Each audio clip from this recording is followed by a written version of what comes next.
ГСП онлайн. Городские новости сейчас.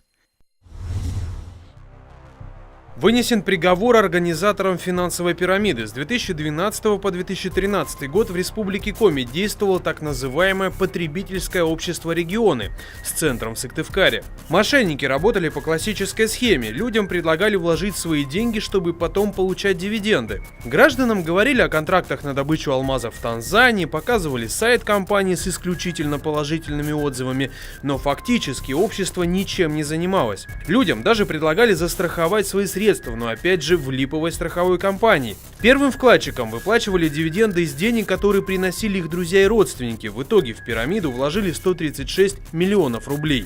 Львиная доля осела в карманах руководителей. После их ареста никаких дивидендов уже не было. Наверное, это будет интересно, я думаю, больше потерпевшим, что по делу были в рамках еще предварительного расследования наложены арест на имущество, то есть на банковские счета, на движимое имущество, то есть автомобили. Также были изъяты бриллианты.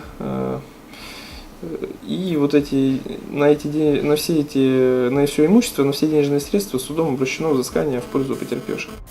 Потерпевших более 170 человек по всей республике, у них похищено 25 миллионов рублей. Изъятое при аресте имущество не сможет компенсировать все убытки, его оценивают примерно в 10 миллионов. На сегодня двое организаторов пирамиды задержаны, каждого из них суд приговорил к 6 годам лишения свободы. Третий руководитель в бегах. Как рассказали в Ухтинской прокуратуре, сейчас завершается расследование еще одной финансовой пирамиды под названием «Жемчужина». Она действовала еще раньше 2012 года.